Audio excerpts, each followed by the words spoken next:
Et c'est parti pour ce soir, pour faire naître la confiance avec Catherine Emblé-Périssol. Nous attendons 2 ou 3 minutes de manière à ce que vous puissiez vous connecter. Vous allez recevoir les notifications, vous allez nous rejoindre. Nous attendons 2 ou 3 minutes de manière à ce que vous puissiez vous connecter. Il y a un écho. Donc Joël, bienvenue. Bonjour Joël, merci de participer. Vous pourrez poser des questions tout au long et Catherine répondra de temps à autre au moment où elle s'arrêtera du flux naturel de la conférence pour répondre en direct à vos questions. Voilà comment ça va se passer. Je poserai les questions qui sont dans le chat à Catherine et elle vous dira bonsoir Joël. Un autre Joël, nous avons 2 Joël qui participent. Bonsoir Joël. Donc, nous attendons les autres amis et nous allons démarrer dans 2 ou 3 minutes. Je présenterai Catherine. Donc là, vous la voyez déjà.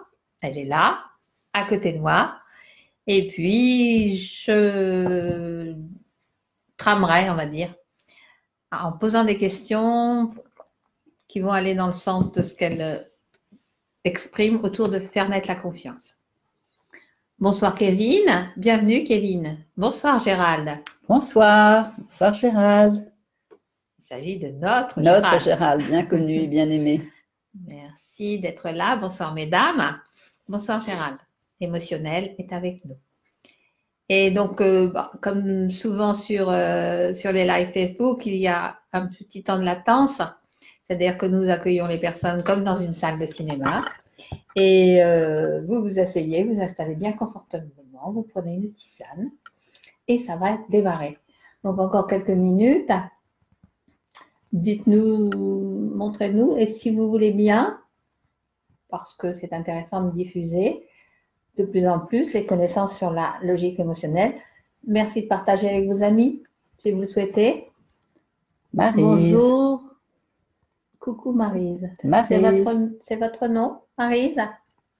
Parce que votre abréviation du... Bonsoir Véronique. Oh, Véronique. Oh. Alors, la personne qui a l'abréviation Louté, est-ce que c'est votre prénom est Maryse, de manière à ce que je puisse,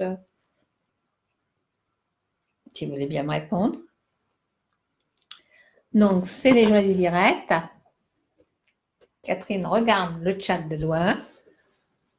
Combien de temps va durer le live, Kevin? Le live va durer 1 heure. Oui, donc Louté nous dit qu'elle s'appelle bien Maryse. Donc, j'essaierai de me souvenir tout au long, puisque c'est moi que vous appelez Maryse, mais peut-être qu'il y aura des petits ratés. Alors, est-ce qu'on attend encore un peu? Technicien, 3-4 minutes, nous en sommes où? Il y a encore. Donc, merci de vous connecter, merci d'être connecté, merci d'être là pour écouter Catherine parler de faire naître la confiance. Et puis, surtout, ou en plus, si vous le souhaitez, il y a derrière le dernier livre de Catherine, Ma Bible des émotions, coécrit avec sa fille Aurore Emlet, qui est journaliste, et qui est paru aux éditions Le Duc, qui est sorti fin août, donc c'est dans votre... Allez, je ne vais pas faire de promotion, mais chez votre libraire. Encore un peu, monsieur le technicien? Oui, on peut y aller. Oui, donc Kevin est d'accord pour que ça dure 1 heure et de rester avec nous pendant 1 heure. Merci Kevin et merci chacun. Et nous avons des j'aime pour Catherine. Encore un peu.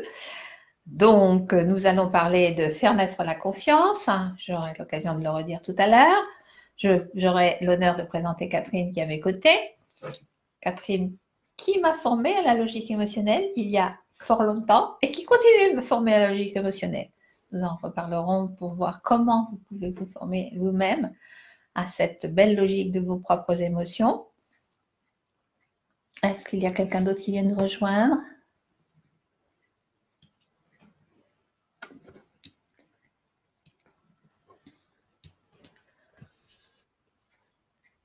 On y va? Allez, on y va. Allons-y. Le technicien nous fait un petit coucou. Et pour moi, le plaisir de parler de ce sujet avec vous pendant 1 heure et puis de répondre à vos questions. Je compte sur vous pour, comment dire, animer cette conférence de manière à ce que vraiment vous entendiez combien la connaissance du processus de logique émotionnelle, ça nous parle tous les jours et nous sommes tous totalement impliqués dans cette connaissance et ce serait bien vraiment que chacun en soit convaincu. Allez, on y va. Des questions, Catherine? Non. Non, pas mes questions d'abord. Qui es-tu? Catherine Emler-Périssol, médecin homéopathe, thérapeute, conférencière et surtout, créatrice de la logique émotionnelle. Et pour être beaucoup plus exact, révélatrice de la logique des émotions. Et donc, maintenant que nous sommes partis, vous pourrez, comme je l'ai dit au début, poser vos questions. Catherine vous l'a répété. Et donc, elle va s'arrêter à certains moments pour répondre à vos questions à vous. Et avant, je vais lui poser des questions à moi que l'on a préparées. Donc, il s'agit ce soir de faire naître la confiance. Catherine, comment t'est apparue la logique dans le processus émotionnel? Est-ce que c'est tes études de médecine qui auraient facilité cette émergence? La question est simple et compliquée. Je pense que c'est vraiment une convergence à la fois d'une histoire personnelle, puisque on ne devient pas médecin, on ne devient pas thérapeute sans être dans son histoire directement impliqué à la connaissance de soi et aux soins. Donc, bien sûr que la fac de médecine, bien sûr que la décision à un moment donné de découvrir comment soigner l'autre, comment fonctionne le corps et l'esprit de chacun, ça a largement favorisé, on va dire, la voie, la logique émotionnelle. Mais au-delà de ça, je pense que c'est pas tant à l'émotion que je me suis intéressée qu'à sa logique, c'est-à-dire il était inimaginable que, de la même manière qu'un corps, lorsqu'il est heurté, lorsqu'il est choqué, lorsqu'il rencontre des microbes, lorsque il se dérègle, etc., ça suit une logique. Mes études de médecine m'ont enseigné qu'il y avait une logique dans le développement de certaines maladies. Et de façon tout à fait évidente pour moi, très très tôt, avant même que je ne rencontre les personnes qui m'ont vraiment ouvert une voie de compréhension dont je vais parler tout de suite, il était impératif que je découvre cette logique, que je découvre la voie, que je découvre le mouvement qui était à l'origine de comportements qui étaient totalement incompréhensibles pour moi. Et j'ai le souvenir vraiment, adolescente puis jeune médecin, de écarquiller les yeux, mais essayer vraiment de comprendre qu'est-ce qui fait que les êtres humains se comportent comme ils se comportent et que l'émotion qui était perceptible dans certains comportements, que ce soit des comportements liés à la colère, que des comportements liés à la peur, des comportements liés à la tristesse, des comportements liés à l'excitation, au dégoût, etc., c'était pas imaginable pour moi de ne pas en trouver le sens, de ne pas découvrir quels étaient le mouvement, le processus qui était à l'origine de tels comportements, surtout quand ces comportements touchaient la violence, le rejet, la violence, la haine. Voilà. Donc, je pense que c'est tout ça aussi qui m'a habité et j'ai eu la chance de rencontrer des personnes absolument exceptionnelles dans ma vie, que ce soit ce sont des médecins beaucoup, ou des chercheurs, ce soit Henri Laborie, et puis après de nombreux chercheurs en neurosciences, qui m'ont véritablement éclairé, c'est-à-dire qui m'ont dit si c'est possible de comprendre le processus émotionnel en allant regarder du côté des sciences, du côté pas simplement de la médecine, mais vraiment de la recherche, que ce soit la recherche en biophysique, en biochimie, en cybernétique, et évidemment en biologie, c'est là où ça s'est le plus éclairé. Mais je sais très bien que cette approche n'aurait pas pu se faire si parallèlement je ne m'étais pas complètement engouffrée dans la compréhension de la comédie humaine chez Balzac, ou voilà, je suis une lectrice assez compulsive. Et donc tout ça s'est combiné pour pouvoir décoder, parce que c'est vraiment un décodage, décoder des comportements, des sensations, la nature de nos perceptions, de nos représentations.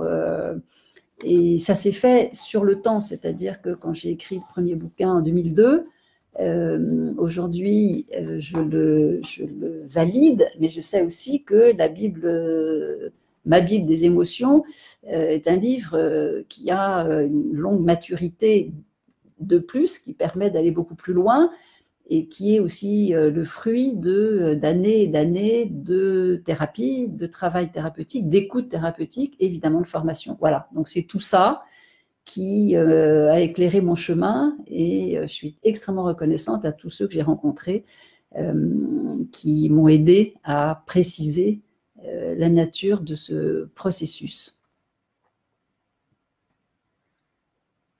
Donc, Catherine, peux-tu nous exprimer plus intimement d'où vient l'émotion?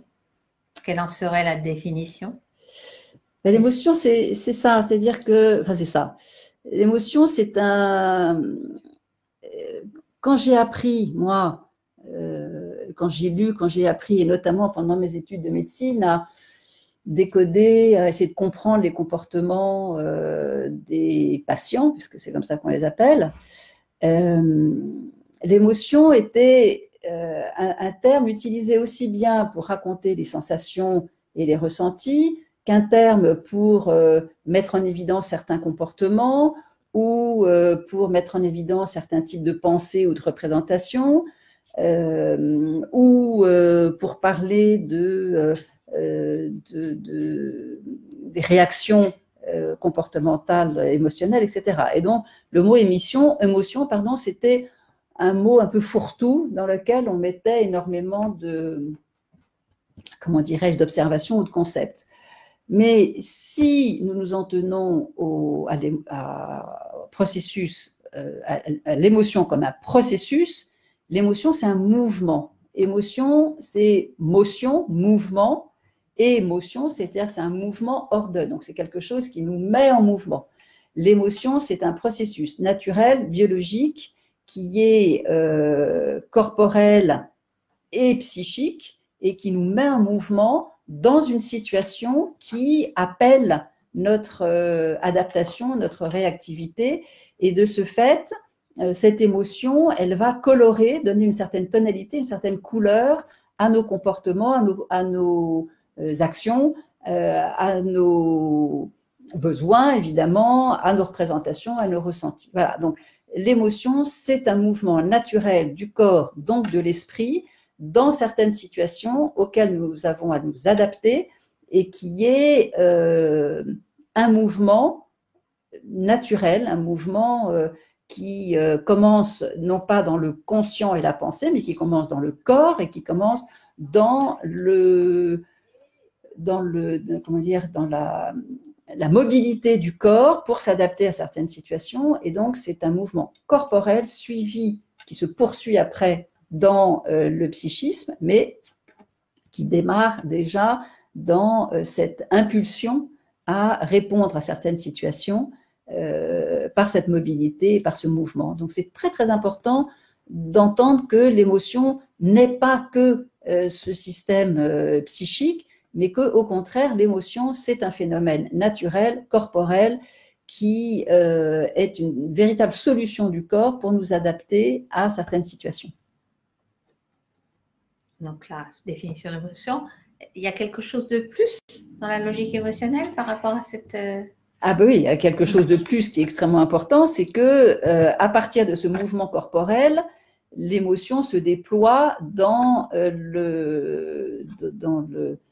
comment dirais-je, dans toute la dimension cognitive, c'est-à-dire dans des habitudes comportementales, dans des ressentis corporels, qu'on peut appeler le stress, l'inquiétude, l'angoisse, la colère, etc., mais aussi dans ce qu'on appelle nos représentations, c'est-à-dire les idées, des pensées que nous avons à propos de soi, des autres et du monde. Et donc, la logique émotionnelle met en évidence le lien extrêmement puissant, comme un écho, comme une sorte de résonance entre le corps et l'esprit. Et donc, l'émotion, c'est tout ça, c'est tout un cheminement, c'est tout un processus, c'est tout un mouvement, et qu'il est plus juste de considérer l'émotion encore une fois, comme cette mobilisation du corps et de l'esprit dans certaines situations et qui nous permet de rester vivants. Parce que quand même, l'émotion, c'est un processus qui a vocation à nous ramener, nous rappeler à notre propre existence, à la fois une existence corporelle et à la fois une existence sociale et affective. Juste un petit temps pour dire bonsoir aux amis qui sont venus nous rejoindre, qui participent. Donc, alors je vais peut-être dire une bêtise, mais bonsoir Oksana, bonsoir Marie-Jeanne. Ah, Marie-Jeanne, bonsoir Marie-Jeanne. Bonsoir Océane, bonsoir Cathy, bonsoir un autre Joseph. Ah non, c'est lui qui nous dit bonsoir. Bonsoir Joseph. Donc, vous pouvez poser vos questions au fur et à mesure et Catherine répondra en direct. À certains temps précis de son discours, elle répondra. Donc, posez vos questions et je les lui donnerai au fur et à mesure. Là, nous avançons. Alors, un peu partout, on entend les personnes s'exprimer en disant besoin. Enfin, il me semble. On parle beaucoup de cette notion de besoin. Avec la notion que bon, j'ai besoin d'être aimé, il ne m'aime pas assez, mon patron ne me reconnaît pas, voilà, j'ai besoin de sécurité, moi, pour agir. Alors, le terme besoin est un terme qui s'est vraiment, comment dire, déployé depuis un certain nombre d'années et s'est posé vraiment, notamment dans le domaine de la psychologie, de la communication, comme étant un terme fondamental. On parle des besoins essentiels de l'enfant, des besoins fondamentaux. Donc, si on regarde ce terme besoin à la lecture de la biologie, puisque c'est plus juste de se référer à ces mécanismes biologiques avant de s'engouffrer, on va dire, dans la pensée ou la représentation que l'on a des mots et des choses.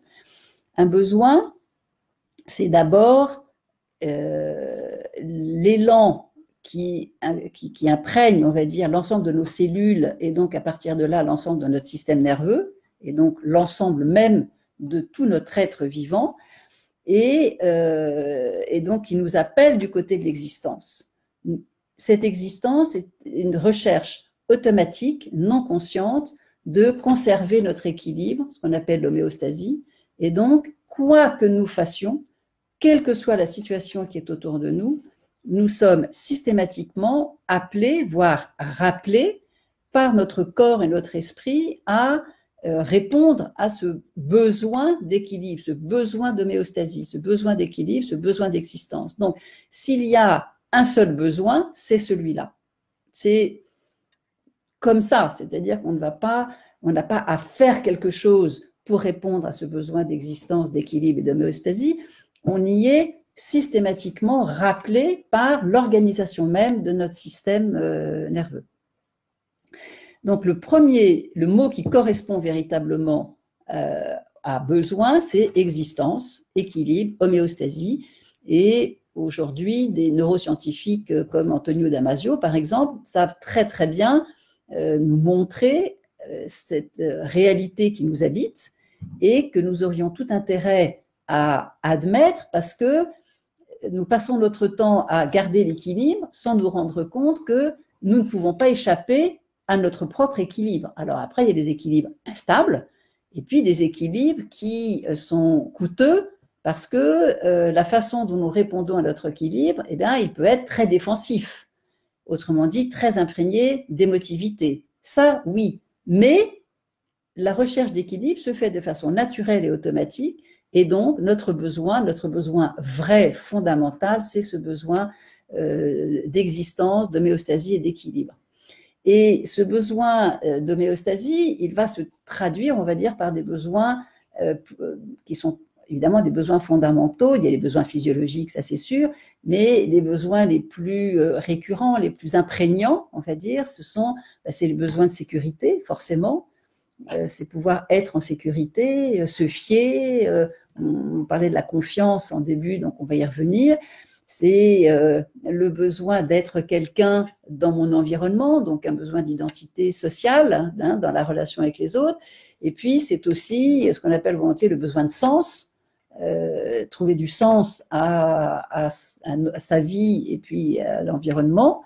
et le besoin aussi de plaisir, de gratification qui, voilà. Donc, ce sont ces besoins-là qui sont les plus racines. Il n'y en a pas tellement plus. Ils sont vraiment présents à l'intérieur de notre structure et ils répondent aux besoins biologiques du corps en sécurité, d'être en relation avec une identité et d'accorder du sens, voire du plaisir à tout ça. Après, eh bien, ce ne sont plus des besoins. Après, c'est la façon dont nous répondons à ces besoins. Et donc, il y a une distinction qui est rarement faite, mais que la logique émotionnelle est très, veille vraiment à la, comment dirais-je, à la précision de ce processus. Le besoin, il est incarné, il nous appelle, il est, j'ai envie de dire, fait de chair. À partir de là, c'est comment nous répondons à ce besoin, c'est-à-dire quels sont les moyens, quels sont les gestes, quelles sont les actions, quelles sont les habitudes, quelles sont les réactions immédiates corporelles qui répondent à ce besoin d'existence. Et donc, il y a vraiment un différentiel à faire entre les deux parce que sinon, tout est besoin. Et puis malheureusement, nous avons une très grande tendance, je ne sais pas si vous l'avez remarqué, à considérer que c'est à l'autre de satisfaire nos besoins. Voilà, j'ai besoin de sécurité, donc tu es prié de rentrer à l'heure pour éviter que je m'inquiète le soir quand tu sors. J'ai besoin d'être aimé, donc tu es prié d'être attentif à moi. J'ai besoin de comprendre ce que tu fais, donc tu es prié de me l'expliquer. Donc, on est vraiment dans cette habitude qui est une habitude de langage, qui consiste à attendre de notre environnement qu'il satisfasse notre besoin d'existence et notre besoin d'homéostasie. Et c'est en général le début des gros soucis et le début d'une tension relationnelle qui peut devenir assez rapidement conflictuelle. Je t'entends tout au long de ce que tu viens de dire, beaucoup parler d'homéostasie. Est-ce que tu pourrais nous préciser, à nous, qu'est-ce que c'est l'homéostasie, à nos amis qui parlent ce soir, qui sont là ce soir? Bonsoir Grégory. L'homéostasie, c'est un phénomène, c'est le phénomène même de la vie, c'est-à-dire c'est une recherche d'équilibre qui consiste à rester vivant dans l'environnement dans lequel nous sommes plongés. Rester vivant, c'est-à-dire trouver à l'intérieur de soi les ressources nécessaires pour rester en vie, conserver sa propre existence et trouver des ressources qui fait que nous grandissons à force de nous adapter. Mais l'homéostasie, c'est vraiment le mot qui correspond le mieux à l'homéostasie, c'est ce phénomène d'équilibre. Voilà, l'équilibre, c'est comme dans la marche, hein, quand on marche, on est en équilibre, mais enfin, on est tout le temps instable. Mais c'est la même chose. L'homéostasie, c'est cette instabilité qui a vocation à restaurer l'équilibre quand quelque chose est venu perturber, on va dire, notre équilibre initial. Est-ce que ça parle mieux comme ça? Oui, il me semble. Nous accueillons les nouveaux participants qui viennent de se joindre. Nous avons Nathalie et Vincent. Nous avons Nadia et nous avons Lydie qui viennent de nous rejoindre. Bonjour les amis. Et donc Catherine nous confère autour de comment faire naître la confiance. Donc effectivement, ça nous paraissait plus clair, puisque là nous sommes ce que j'entends au niveau du corps, et puis qu'il y a une extension peut-être à réexprimer, c'est-à-dire cette habitude que nous avons, peut-être plus psychologique, on va dire. C'est plus psychologique. Cet équilibre, il est vraiment important d'entendre que c'est la base même de notre confiance. C'est-à-dire que très souvent, la confiance, la tentation dans laquelle nous sommes tous de faire confiance, d'avoir confiance, etc. La tentation, c'est de regarder comment l'environnement, comment les autres nous rassurent dans nos habitudes et notre besoin d'avoir des repères fiables. La logique émotionnelle nous donne à entendre que là où véritablement se crée la confiance, c'est déjà de connaître comment notre propre organisme, notre propre mental, notre propre psychisme, comment il répond déjà à cet équilibre et comment il répond déjà à la possibilité de se fier à soi existant et vivant. Ça a l'air d'être très très loin de la psychologie parce que évidemment que, et peut-être que des personnes vont poser la question, par exemple, c'est voilà, mon fils a 15 ans et il veut partir en vacances avec ses copains et alors moi je suis paniquée parce qu'il est beaucoup trop jeune et je ne sais pas ce qui peut lui arriver. Et donc, quand je parle de confiance sur le mode de déjà se fier à sa propre expérience, ça paraît très très loin du souci de ce parent qui cherche des solutions, mais les solutions étant c'est juste qu'il ne parte pas avec ses copains en balade pendant les vacances. Donc, la confiance, si on ne voit pas, autant qu'on ne voit pas plus exactement, que la confiance, elle commence déjà par se fier à sa propre expérience, par se fier à mais comment moi, si mon fils est parti avec ses copains, comment moi, je vais pouvoir répondre à ma propre expérience de, ben voilà, j'ai vu mon fils, je sais qu'il ne fait pas n'importe quoi, il est plutôt fiable, il a un portable, donc je peux le joindre. Donc, qu'est-ce qui très concrètement va nourrir ce besoin de fiabilité et de sécurité intérieure qu'on nomme la confiance? Et donc, c'est se fonder sur sa propre expérience, alors que nous tous, il faut bien regarder, nous avons la tentation d'aller projeter sur ce qui risque de se passer, sur les autres qui ne sont pas fiables, sur des méchants qui peuvent bouleverser la vie. Évidemment, d'ailleurs, ça arrive. Mais la confiance, c'est vraiment une histoire qui est beaucoup plus expérientielle et corporelle que psychologique. Voilà, c'est déjà un point fondamental. Parce que si on ne se positionne pas déjà sur comment je fais moi pour me sentir vivante et en équilibre dans la situation relationnelle avec mon fils, si je ne me fonde pas déjà sur cette réalité vivante, j'allais dire vibrante, eh bien, notre esprit, lui, il va échafauder des scénarios plus ou moins catastrophes et évidemment, ça ne fait que aggraver ou enrichir l'anxiété, les projections et les attentes sur les autres.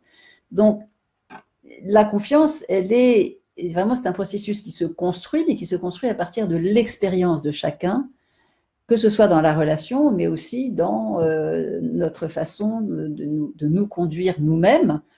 Et je sais qu'en entretien avec les patients, mais évidemment c'est le même processus en formation, l'attention la plus forte doit être posée sur comment je fais moi pour satisfaire mes propres besoins. Comment je m'y prends concrètement, qu'est-ce que je fais, qu'est-ce que j'ai déjà fait, et puis comment je fais pour que un sentiment de sécurité intérieure se crée et il ne peut se créer que si nous nous fondons sur notre propre expérience. Les gens qui arrivent en disant cette situation est intolérable, je suis en apnée, je ne respire pas. Non, nous respirons, la personne respire. Si elle porte attention à la façon dont elle respire, il y a quelque chose qui immédiatement va diminuer en termes d'insécurité. Parce que nous sommes un corps vivant et que le meilleur moyen de développer cette confiance, cet état de confiance, c'est de nous fonder sur ce que nous vivons, sur ce que nous éprouvons, sur ce que le corps fait, sur ce que les expériences que nous avons mémorisées, et en nous fiant vraiment à ces expériences, c'est là que nous pouvons développer ce qu'on va appeler un état de confiance. Merci Catherine. Donc Maryse nous dit, la confiance c'est corporel avec un point d'exclamation. Oui, absolument Maryse. C'est la confiance commence vraiment par l'expérience d'être vivant. J'ai l'impression d'enfoncer une porte ouverte en disant ça, mais il faut vraiment pousser cette porte parce que le discours sur la confiance, c'est un discours sur la confiance, nous porterait à penser que la confiance naît de bonnes pensées, des pensées positives, des pensées de joie, des pensées de satisfaction, des pensées bonnes pensées sur les autres, sur soi, etc.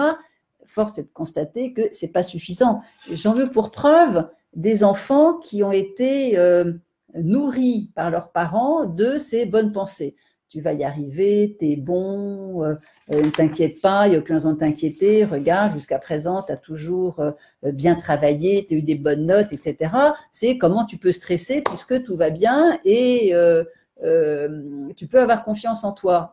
Malheureusement, nous constatons que ce n'est pas suffisant, c'est-à-dire que ce n'est pas parce que l'enfant est nourri par ses parents de bonnes pensées positives et qui tendent à valoriser les capacités qu'il a, que l'enfant sera confiant en lui, voire même, et ça va plutôt le déstabiliser parce que plus les parents le considèrent comme un enfant qui va réussir, plus l'enfant va se contraindre à réussir. Et donc, plus il va se contraindre à réussir, plus il va craindre d'échouer. Donc, on voit bien que la confiance, ce n'est pas un processus d'origine psychique. La confiance démarre par l'expérience corporelle. Pour cet enfant, mieux vaut dire regarde déjà ce que tu as fait, le temps que tu as consacré à la relecture, et puis ce que tu as déjà écrit sur le sujet, et puis les exercices que tu as déjà faits. Voilà, tu peux te fier à ça. Voilà, c'est l'expérience que tu as eue.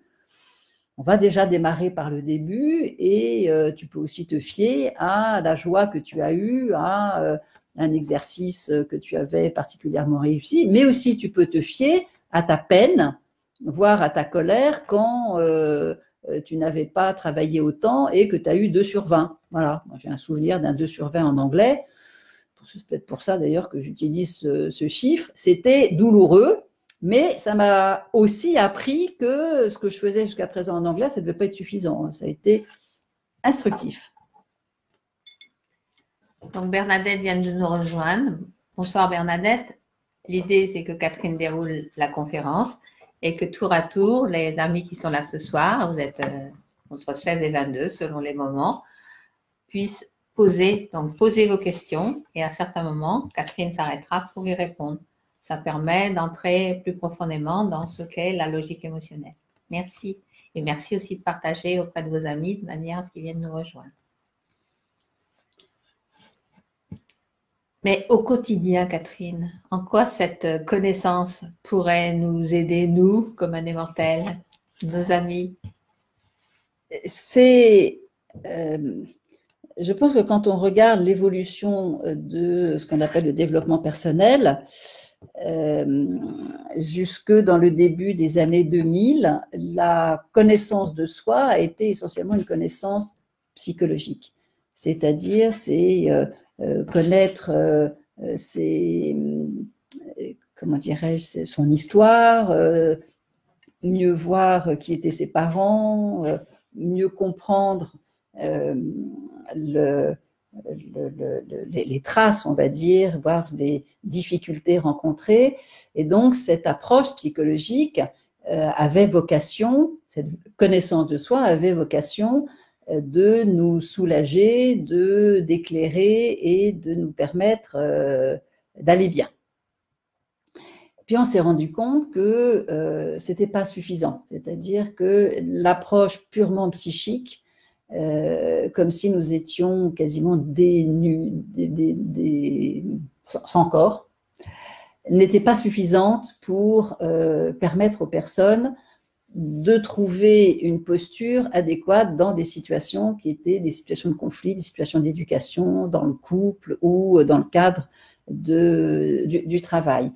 Et depuis 20-25 ans, la biologie est rentrée vraiment en force, voire un peu plus, est rentrée en force dans la connaissance de soi. Et effectivement, on peut se poser la question de mais à quoi ça sert de savoir que le cerveau fonctionne de cette façon-là? C'est essentiel parce que lorsque nous sommes saisis par l'anxiété, par exemple, par la projection sur les autres de c'est pas possible qu'ils se comportent comme ça, comment est-ce qu'il peut avoir un tel comportement de harcèlement ou de négligence, d'inattention, je ne sais quoi, et donc nous nous posons ce type de questions, la psychologie n'est pas suffisante pour nous répondre. Parce que même si nous découvrons la psychologie de la personne et que nous arrivons à comprendre ce qui fait que dans sa vie, il se comporte comme ça ne change pas grand-chose pour nous. En revanche, ce qui est beaucoup plus intéressant, c'est que si nous avons une connaissance plus fine du fonctionnement de notre système émotionnel, nous allons être capables de saisir qu'est-ce qui est venu me bousculer, qu'est-ce que mon corps a perçu avec mes sens, mes yeux, mes oreilles, mon toucher, etc. Qu'est-ce qui est venu percuter mon équilibre? Quelle sensation j'ai eue de ce heurt? Comment mon corps a réagi? À partir de là, c'est déjà comment je me suis rétablie, moi, comment j'ai retrouvé mon équilibre dans cette situation. Et donc, la connaissance du fonctionnement du système nerveux va nous aider à avoir une vision beaucoup plus précise de ce qui nous arrive. Autrement dit, beaucoup plus centrée sur soi, plutôt qu'une compréhension projetée sur le comportement des autres qui ne devraient pas se comporter comme ils se comportent. Ce qui évidemment est vain, malheureusement, mais c'est un commentaire qui ne change rien à l'affaire. Et donc déjà, premier temps essentiel que permet cette connaissance de soi, c'est quelque chose a été perçu par mon corps, j'ai senti un effet de bouleversement ou de déstabilisation, mon corps a réagi et ouf, j'ai retrouvé un équilibre. Voilà, donc ça, on est dans l'expérience corporelle. À partir de cette expérience corporelle, ça va nous aider à voir comment nous avons développé des habitudes comportementales qui peuvent être des habitudes comportementales d'évitement, on appelle ça la fuite, ou des habitudes comportementales de lutte, d'agressivité, de conflit, de tension, de bataille, ou des comportements de soumission face aux situations dans lesquelles nous nous replions sur nous-mêmes, ou des comportements qui sont plus joyeux, on va dire, d'excitation, d'appropriation, etc. Et de regarder, du coup, comment, pour répondre à cette homéostasie, pour répondre à ce désir d'existence qui nous habite tous, comment je m'y prends. Et c'est un moment qui peut être parfois douloureux, mais qui peut être aussi réjouissant, de découvrir les capacités du corps et de l'esprit à répondre à des situations qui sont traitées de façon très largement non consciente, d'ailleurs, automatique, mais ça nous permet déjà de nous connaître. Donc, connaître le système nerveux, ce n'est pas juste un cours de physiologie et de biologie. Non, pas du tout. Connaître le système nerveux, c'est se connaître soi, être vivant, plonger dans une vie avec des événements qui changent tout le temps et puis un environnement humain qui est ce qu'il est, et de découvrir avec curiosité et appétit, si je puis dire, le mode de fonctionnement qui est le nôtre et qui nous permet de rester vivant et de grandir dans la situation. La conservation de l'existence et la croissance sont les deux, comment dirais-je, les deux polarités qui imprègnent toute notre existence. Donc, à quoi ça sert de connaître tout ça? Encore une fois, ce n'est pas juste pour le savoir, non. Ce qui est intéressant, c'est que ça nous permet de nous connaître comme êtres vivants, de découvrir comment nous fonctionnons, comment nous agissons, quelles sont ces habitudes comportementales, et à partir de là, l'écho, comment dire, des conséquences sensorielles en termes de ressenti et de sentiments que génèrent ces comportements et quelles sont les représentations que ça génère aussi. L'autre est un imbécile, mon fils est nul, je suis une catastrophe ambulante. Ça, c'était une dame cet après-midi qui me parlait d'elle en termes de catastrophe ambulante. Donc, déjà, elle marchait, hein, ambulante, elle marchait. Mais bon, quand même, de se considérer comme une catastrophe. Donc, toute une représentation très négative de soi, mais ça peut être une représentation très négative des autres. Voilà, il y a les bons puis les méchants. Et donc, tout ça fait partie du fonctionnement de l'être. Et savoir comment nous fonctionnons, évidemment, quand tout va bien, on a l'impression que ce n'est pas indispensable. Mais à la première anicroche, c'est vraiment important de savoir que nous fonctionnons en tant qu'êtres vivants. Nous n'avons pas à devenir des êtres de besoin et satisfaire nos besoins sont toujours satisfaits. Notre existence, la réalité, la singularité de l'être vivant que nous sommes, eh bien, nous constatons que nous passons notre temps à satisfaire nos besoins et nos désirs d'existence. Ce qui est beaucoup plus intéressant, c'est de regarder comment, parce que sinon, nous sommes obnubilés par « il faut que je trouve comment satisfaire mon existence, il faut que je trouve comment satisfaire mes besoins », et c'est une piste sans fin.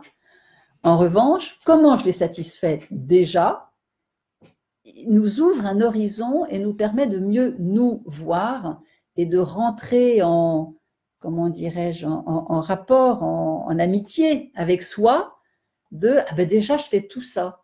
Déjà, je me rends compte que dans cette situation, je vais plutôt éviter de m'y frotter. Je vais faire plutôt profil bas, ou au contraire, je vais plutôt taper du poing sur la table.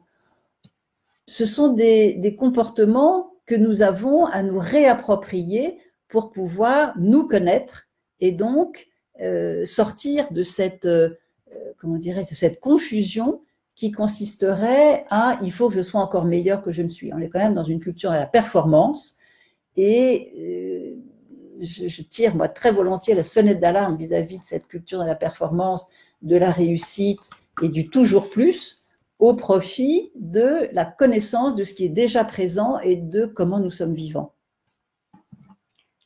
Alors, nous saluons les personnes qui sont venues nous rejoindre.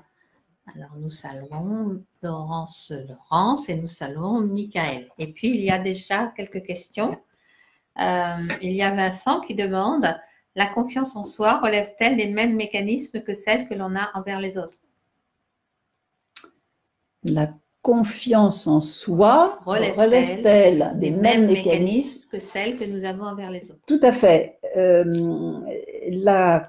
Le mécanisme de confiance naît de soi dans la façon dont nous nous fions à notre propre expérience, vie, comportement, et c'est le rapport que nous avons avec nous-mêmes que nous exportons sur les autres. Voilà, c'est-à-dire que l'autre devient celui sur lequel je projette un état de confiance que j'entretiens avec moi-même d'une certaine façon. Et connaître comment j'entretiens ce rapport à moi-même et comment je me fie à moi, à qui je suis, à ce que je fais, cette connaissance va nous aider à prendre du recul par rapport à l'attente que nous pouvons avoir vis-à-vis des autres. Pas de tous les autres, mais en général de certains autres. Gérald demande « Comment alors je peux me fier à ce que je fais si ce que je fais, c'est me méfier ?» Eh bien, la méfiance elle-même fait partie comment dirais-je, pas d'un choix, mais en tout cas d'un mécanisme qui est évidemment chargé de sens. La méfiance n'est pas négatif. On voit la méfiance très souvent comme étant comment dirais-je, une attitude même de rejet par rapport aux autres ou de rejet par rapport à soi. Et donc, elle est,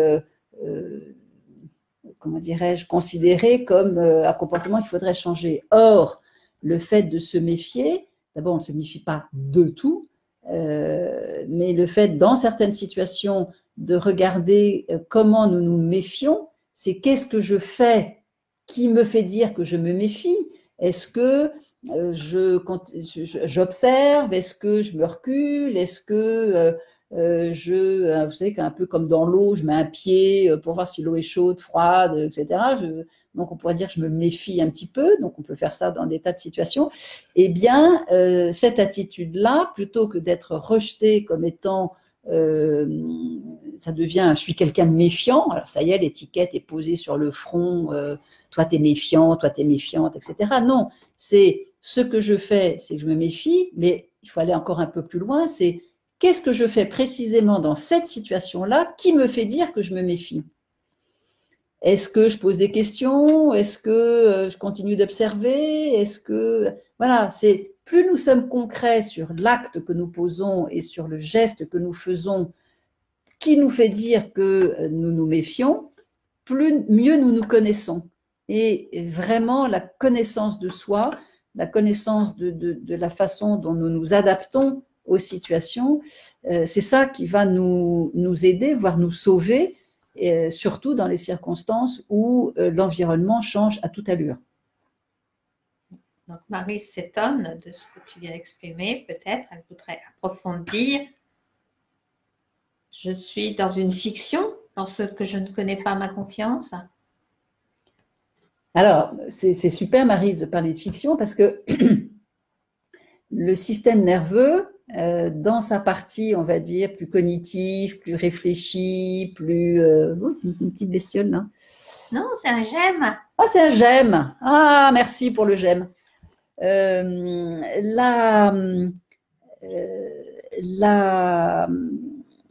J'ai perdu le fil, hein. Aide-moi.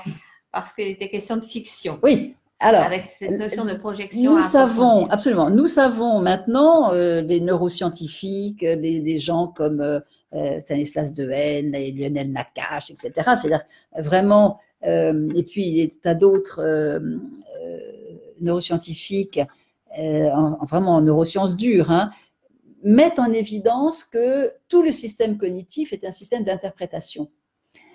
Ce système d'interprétation, il est naturel, c'est-à-dire que quand on dit à quelqu'un « non mais toi tu interprètes », bah oui, tout le monde interprète, j'interprète, vous interprétez, tout le monde interprète. Donc tout ça c'est tout à fait normal parce que le système nerveux cognitif, c'est-à-dire que le néocortex, la partie la plus frisée on va dire du système nerveux du cerveau et le plus récent à l'aune de l'évolution, ce cerveau passe son temps à interpréter la vie, c'est-à-dire non seulement ce que nous vivons, ce que nous éprouvons, mais aussi ce que nous voyons, ce que nous entendons, etc.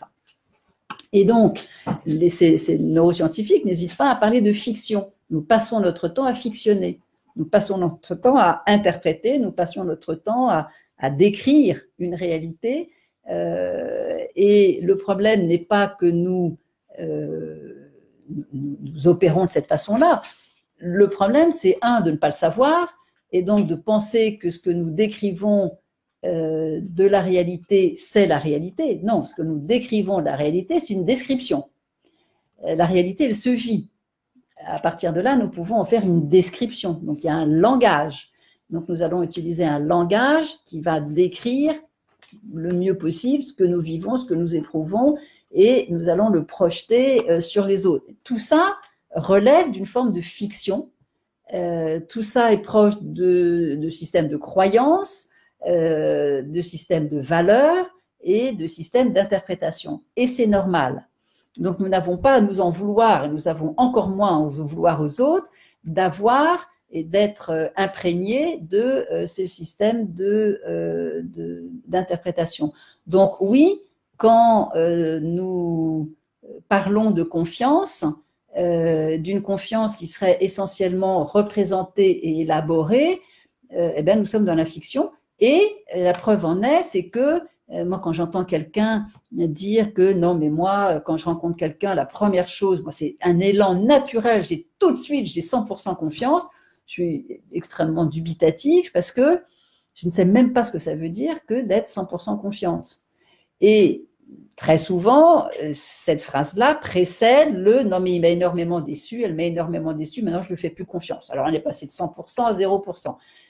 C'est pas ça la confiance. La confiance est vraiment fondée sur une expérience corporelle vivante, vivace, qui imprègne nos cellules et qui nous parle de la façon dont nous rencontrons la personne, ce qui s'y est passé, comment nous nous sommes comportés, ce que nous avons regardé de façon privilégiée chez l'autre, à quoi nous nous sommes fiés, ce que nous avons au contraire mis un petit peu en réserve. Enfin, c'est tout un processus, c'est tout un mouvement, c'est pas du tout juste, voilà, c'est forcément, c'est quelqu'un qui a un haut niveau d'études, donc elle est fiable. Non, ça n'a rien à voir avec ça. C'est une toute autre nature et même cette représentation, elle peut aller jusqu'à un comportement presque contre nature. C'est-à-dire que plutôt que de nous fier à l'expérience que nous vivons, nous risquons de nous fier à ce que nous pensons que nous devrions vivre. Et là, ça rentre dans un grand flou plus ou moins artistique. et qui peut générer beaucoup de confusion, beaucoup de conflits, beaucoup de peine, parce que nous ne nous sommes pas fondés sur la réalité même de l'expérience. Maryse, qui se demande vraiment comment faire, nourrie par ses parents de paroles dévalorisantes, et comment elle peut aller au-delà de ces mots blessants pour accompagner, j'imagine. Alors, aller au-delà des mots blessants, c'est déjà restituer à ses parents ce qui appartient à ses parents, c'est-à-dire lorsque l'enfant, malheureusement, évidemment malheureusement, a été imprégné, c'est-à-dire les oreilles, le cerveau a été imprégné de paroles dévalorisantes, bien sûr que l'enfant l'a reçu, parce que l'enfant, il est essentiellement poreux, surtout les tout premiers temps de sa vie. Et donc, l'enfant, il a gardé quelque chose de ces paroles comme si elles étaient vraies. Et l'enfant, pour se construire dans les tout premiers temps de sa vie, évidemment, il considère que son environnement est fiable, en général. Donc, il ne s'agit pas de changer quelque chose à partir des paroles dévalorisantes, parce que tant que le cerveau, notre cerveau, travaille avec les paroles dévalorisantes qui étaient l'expression de ses parents, le cerveau, il va conserver quelque chose de la dévalorisation. C'est exactement comme ne pensez pas au cheval blanc d'Henri IV. Bah, c'est pas possible. Ça y est, le cheval blanc d'Henri IV a été prononcé et automatiquement, c'est rentré dans les oreilles, le cerveau s'en est emparé. Donc, ces paroles dévalorisantes doivent être restituées à leur propriétaire, et pour la personne, il y a tout un travail à faire et c'est un vrai travail au sens de ça demande des efforts, un travail à faire pour petit à petit entrer en observation de ses propres comportements, c'est-à-dire qu'est-ce que je fais, comment je fais, quel résultat ce que je fais a sur la situation, et donc petit à petit élaborer, construire tout comment dirais-je, des connexions neuronales qui vont petit à petit faire que ces mauvaises paroles qui revenaient de façon automatique vont s'étioler d'elles-mêmes. Mais surtout, il n'y a rien à faire de ces paroles-là, puisque, encore une fois, tant que le cerveau s'en empare, finalement, la situation risque de rester la même. Le premier geste à faire, c'est de reconnaître que ces paroles parlaient des parents. Ça ne parle pas de soi, ça ne fait parler que des parents qui considéraient leur enfant comme n'étant pas à la hauteur de leurs espérances à eux. Ça n'a jamais parlé de l'enfant, ça parle des parents. Et l'enfant devenu adulte, lui, de cette expérience difficile, il a à effectuer ce travail, et un équilibre plus stable et donc plus confiant ne peut naître que de l'attention portée sur sa propre expérience. Et c'est un vrai job et c'est un gros travail. Alors, tu parles depuis tout à l'heure de faire effort, d'un travail, ouais. d'un job. Et nous, individus, qu'est-ce qu'on peut faire? Alors, on peut lire, on peut regarder. Qu'est-ce qu'on peut faire de plus? Quoi l'ALE peut nous aider? L'ALE n'est pas une baguette magique. Malheureusement, elle nous rappelle à notre condition d'être vivant. Et la condition d'être vivant, c'est d'être en permanence en rapport avec la réalité environnementale, les autres, le manager qui est épuisé, qui râle tout le temps, qui demande toujours plus, etc., etc. Et donc, je me rends compte que, en parlant de job, de travail et d'effort, c'est pas très sexy, et certainement que ça n'éveille pas forcément une tentation de voilà, là, je vais faire ça et puis ça va aller. Non, malheureusement. Et pourtant, c'est important d'entendre que nous pouvons agir, nous pouvons être acteurs, on va dire, de notre propre évolution, et pour ça, rien ne vaut la pratique. C'est-à-dire, rien ne vaut à la fois la connaissance de comment ça comment ça procède, quel est ce processus de logique émotionnelle, comment ça marche. C'était vraiment cette phrase, moi, qui m'a lancée du côté de la médecine, etc. C'est comment ça marche. Donc, tous les livres que j'ai écrits, et ceux que j'ai écrits avec Aurore, ma fille aînée, qui est journaliste, c'est comment ça marche. Voilà, une description de comment ça marche. Ce que je reçois comme retour de la part de plein de gens qui ont lu les bouquins, et c'est toujours un bonheur pour moi, c'est que cet éclairage sur la connaissance du processus a déjà énormément soulagé les tensions et les incompréhensions qu'on peut avoir vis-à-vis de soi en termes de culpabilité, de honte, etc. Donc oui, la lecture des livres, ça aide. Et le dernier, ma Bible des émotions, qui est un plus gros, il y a plus de contenu, a vocation vraiment à être le plus précis possible sur ce fonctionnement. Et puis, pour pouvoir s'en imprégner de façon encore plus active, rien ne vaut évidemment l'action, c'est-à-dire des stages, des formations, ce qu'on appelle dans l'Institut de logique émotionnelle des modules, qui permettent non seulement de comprendre le processus, mais qui permettent aussi de s'impliquer avec ses propres difficultés et douleurs émotionnelles, vraiment de s'impliquer et d'appliquer la logique émotionnelle à nos comportements et de voir comment nous pouvons non seulement être éclairés par la compréhension, mais aussi ce que nous pouvons mobiliser, comment nous pouvons répondre à notre désir de sécurité, d'appartenance, etc. Comment nous pouvons y répondre, parce que le besoin et le désir d'existence, ça ne changera pas. C'est inscrit dans les cellules, ça ne peut pas changer. Ce que nous pouvons initier, ce sont des réponses plus ajustées, plus respectueuses de soi, plus source de confiance aux situations auxquelles nous sommes confrontés. Voilà, c'est-à-dire que la pratique de ces stages, les livres et la pratique des stages, ont vocation à ramener la personne à son propre pouvoir pour répondre à des situations dans lesquelles il y a un haut niveau de tension émotionnelle. Encore une question, puisque nous restons dans le format d'une heure. Si vous le souhaitez, vous pouvez toujours nous dire vos désirs et peut-être que la prochaine fois, nous ferons un peu plus long. Je peux revenir, c'est ça ? Catherine qui va revenir, qui va nous rejoindre plusieurs fois de suite, en octobre, en novembre déjà, et puis donc vous serez informés sur le sujet. Mais peut-être répondre à une dernière question. Bonsoir Géraldine, bonsoir Cécile.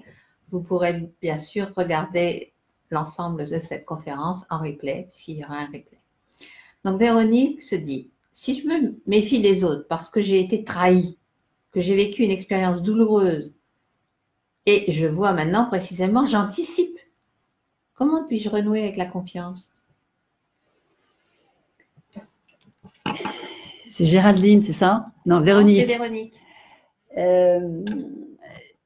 Nous sommes des êtres vivants doués de mémoire. Et donc, l'idée selon laquelle nous pourrions être privés de cette mémoire est quand même une très, très mauvaise idée. Donc, oui, la mémoire de cette trahison, il va falloir procéder avec cette mémoire. Mais dans ce que dit Véronique, il y a déjà un premier point, c'est-à-dire c'est le sentiment, le ressenti de trahison qui peut tout à fait imprégner la personne.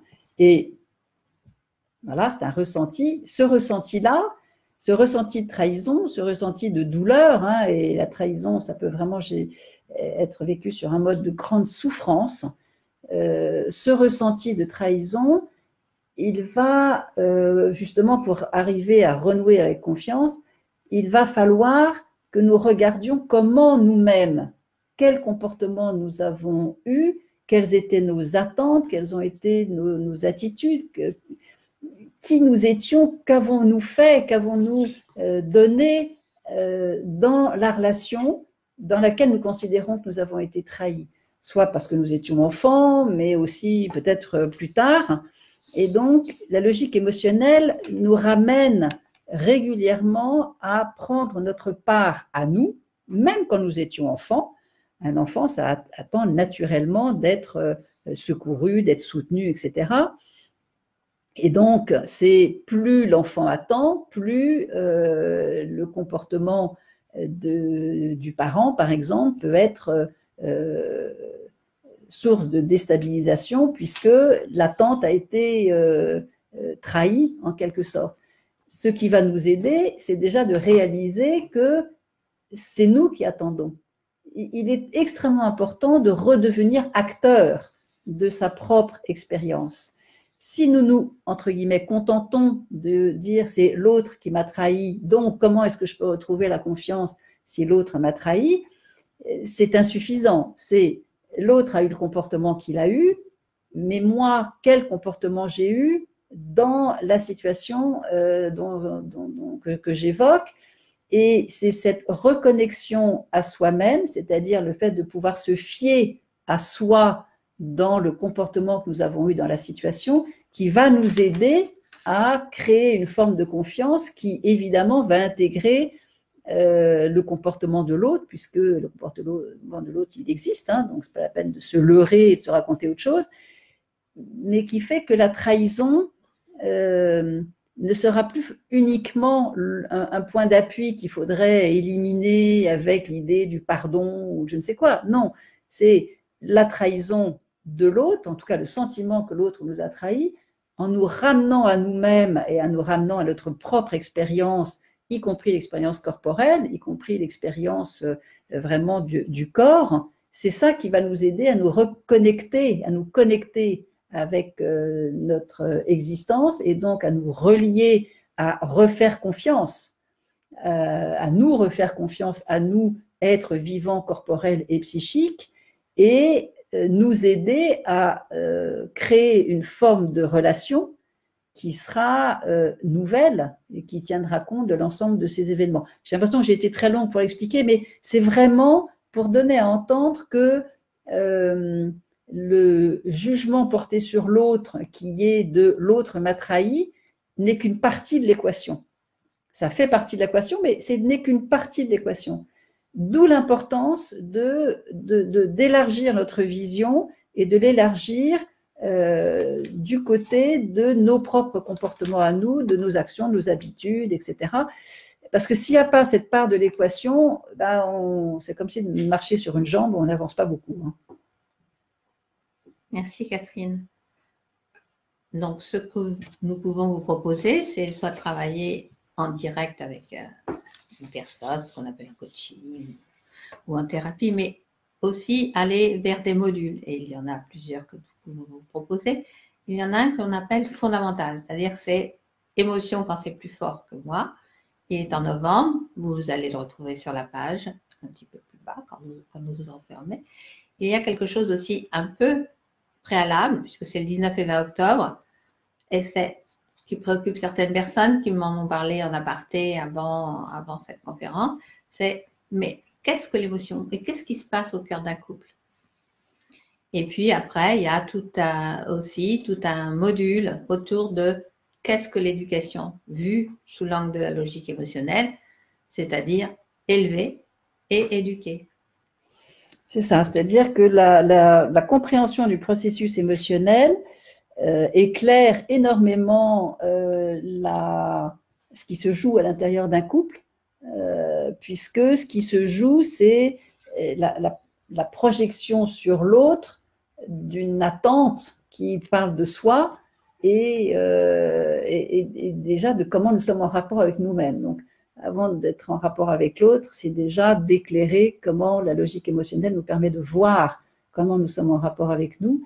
Et évidemment, dans le cas de l'éducation, il est fondamental que le parent connaisse son propre fonctionnement pour éviter de prendre, dans le cas de l'éducation, ses enfants comme projet pour lui-même. Voilà, donc c'est ça aussi que nous regardons.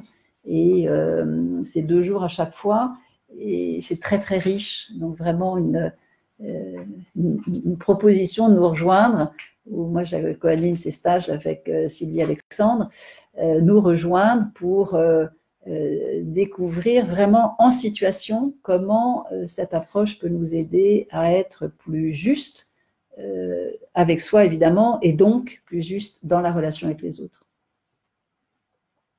Merci Catherine. Nous allons donc conclure sur cela. Merci à tous. Toutes les informations que vous souhaitez, vous pouvez les demander par Messenger sur la page. Vous pouvez aussi les retrouver directement sur la page ou aller sur notre site. Vous êtes déjà allé pour certains, logiqueémotionnelle.com. Et vous retrouverez donc Catherine en octobre et en novembre. Ou plus en direct sur les modules qu'elle anime pour le couple et pour l'éducation, autour de la notion de couple et la notion d'éducation. Voilà, mais dans les fondamentaux, c'est vraiment important aussi, parce que là, il y a vraiment les bases de la connaissance du processus. Émotion quand c'est plus fort que moi. Merci. Bonne soirée. J'arrête.